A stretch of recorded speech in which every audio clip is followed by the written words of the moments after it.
Hello BookTube, I'm Jonathan and welcome to Words in Time. Now in today's video, we're going to be doing the wishful thinking book tag.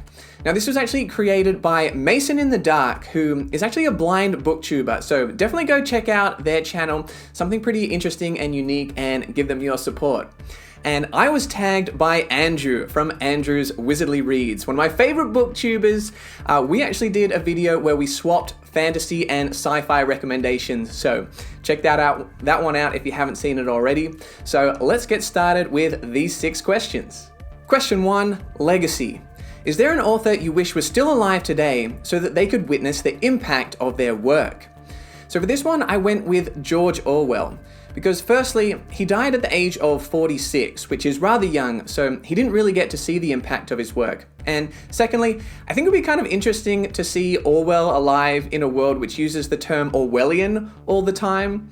You know, perhaps he would go to the bar, sit down, the guy next to him is watching the news and says, "Oh, that's so Orwellian." And Orwell's like, "Don't mean to be that guy, but that term's actually based on my work, so not so sure about that." It's like, "No, I'm pretty sure I know what Orwellian means." It's like, "You're sure? I'm Orwell." Not sure why I'm bringing back Orwell just to put him in an episode of Curb Your Enthusiasm, but there you go, George Orwell. Question 2, memory wipe. Is there a book or series you wish you could forget completely so you could either experience it again for the first time or just forget it completely? So I'm going to go the positive route and pick one that I would like to experience again. And I thought about this one for a while. I thought maybe the Hyperion Cantos, just because I loved learning about that world, experiencing it.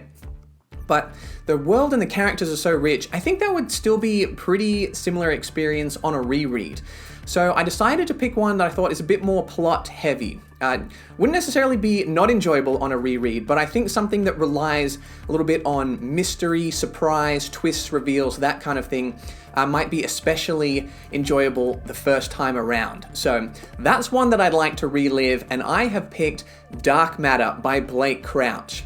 This is a great mystery. We have a character where some events happen and then afterwards he wakes up and the world seems to be the same as normal, except for a few differences. Instead of being a high school physics professor, he's now a world-renowned, celebrated physicist, and his wife is no longer his wife.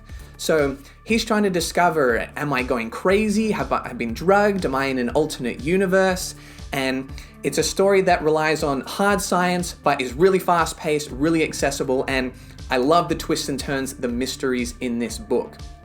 And I think it's also kind of fitting because memory is a bit of a theme of Blake Crouch's work. I think you might appreciate me picking this one in recursion, dark matter. Be interesting to see how future Jonathan reacts to the book compared to past Jonathan, how similar those experiences are. So there you go, Dark Matter by Blake Crouch. Check it out. Question 3, Destiny. Which character do you wish had a different fate? So I'm going to give a spoiler-free answer to this one and say, anyone in Kingdoms of Death by Christopher Rocchio. So this book is definitely the darkest of the 4 Sun Eater books out so far, and I'm not sure I could pick a character where I would say, yeah, they're definitely in a better place at the end of the book than they were at the start of the book. Things definitely go worse for some characters than others, but yes, this book had me shook. I am definitely looking forward to Ashes of Man. I'm not too hopeful that everything's going to be, sunshine and rainbows from here on out, but oh man, we need a little bit of redemption after this one. Rocchio did some of my favorite characters dirty, but hey, he's keeping us on our toes. Question 4, namesake. If a character were to be named after you, what kind of person would you want them to be, and what kind of story would you want to be in? So I love this question, and I would like to be a lovable, hilarious robot. I love robots, AI characters, androids, and Detroit Become Human is one of my favorite video games of all time. So I would definitely like to be some kind of loyal robot companion, which is everyone's favorite friend in the friend group. Or perhaps an AI spaceship. I think spaceship AIs are really cool. Maybe a kind of funny, snarky one where the captain will say things like, "Jonathan, turn on the reactor drive." And I'd be like, "You wish, buddy." And captain would be like, "What?" I'd be like, "Just kidding. Reactor drive coming right up." hilarious dialogue such as that. Yeah, AI spaceship. I think it'd be pretty fun. So if someone wants to write one named Jonathan, please go ahead. Question 5, collectibles. Which fictional object do you wish you could own? So for this one, I went with the Visisona from Foundation and Empire by Isaac Asimov. So this is a musical instrument, and you play it and it plays music, but it also conveys images and emotions to the people that are hearing the music. I believe it was the inspiration for the holophoner in Futurama. Although I believe the holophoner plays music and a hologram of images, whereas the Visisona, those images and emotions are kind of conveyed directly into that person's brain, whoever is listening to it. But either way, very cool instruments. Personally, I'm not actually all that musical. I would maybe like to learn the piano at some point in my life. I'm kind of a big fan of that. But if someone comes out with a real Visisona, piano, you're out, Visisona, you're in. And for our 6th and final question, we have the reset button. Which book or series do you wish was written by a different author?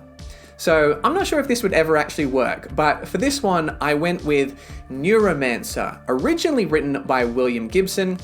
I would like to see a version of it done by Blake Crouch. So the reason for that is I think Neuromancer is a very interesting world with lots of interesting ideas. It's one that I like talking about, reading about, perhaps more than I did actually enjoy reading it, the book itself, because it's a little dense, it's a little confusing, whereas Blake Crouch, I think he's great at taking hard sci-fi ideas, but making them really accessible, and his pacing is absolutely fantastic. I think his take on this kind of weird cyberpunk world that William Gibson kind of created, it pretty much defined the genre. I'd really like to see what Blake Crouch could do in that cyberpunk universe, and yeah, I think it would be a pretty enjoyable read. So to finish off, I am going to tag Kim the Paper Traveler. I think she has a great channel where she reviews a really interesting mix of genres, and I'm very fond of the Southern accent. My wife's family is from the Carolinas. If you're not actually from the South, Kim, I apologize. Just blame it on me being Australian. And I would also like to tag an erudite adventure. This is Tony and Kate, I believe husband and wife duo that are on BookTube, which I think is really, really cool. So definitely check out those channels. I'll leave the links to them in the description below. I'd like to see their take on these fun hypothetical questions. I hope you enjoyed this wishful thinking book tag. If you did, make sure to like and subscribe, and you can find more sci-fi content over here.